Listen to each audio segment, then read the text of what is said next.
Yes, ngat ngotenat ba mentakas ngi nglayo ban file nomination ringkat ki supporters ki jongi ringkat napo ke state party ke Shillong City ke block members and respective unit naka constituency ke beningkong beling ami shkani kerensan ka deba ngin kentiu ngin empower ye kilong kami ki jongi kumju ki youth ki jongi ba ke jelahi berokowai namar bangilai isan points dem nglayo state hot ke jela ke jongi Henry ngim padon ke development kum gawai ke kena samla rang ba jong ke ni ke jela ba jong ke constituency 17 not Shillong ngayeng scam ngan fight ya ke ni ke election bat ngakloi ban pen ke tiu ya ke jela ya ki youth bat ya ki long kemi bat ya ki long pahi berok hai Elgiva, you have a hangte hapo constituency dan bon ba can be. But you gila banjok bring you can be.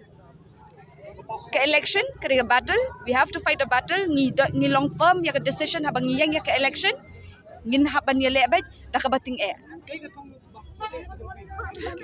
kathong ka bahakmat ka jonga ka bahakmat dangalayo ban siya elect na kani ka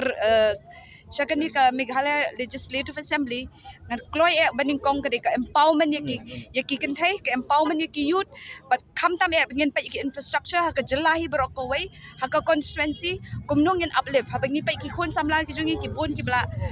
long ki bala do nong lut ha ka jela namar ba lingba ki pandemic limba ke jinglong frustrated ke jongki hakikam ki jam renga kum ka kun samlang ngamla ban supet bakat jelai ke jongi kelahir arsud ka pulih ke puthi ngap kloi ban pen kentiu ya ke education ke infrastructure kenang nang ni syakmat ila ban ni ibyang ya kata ke Meghalaya kum ki khot board of clouds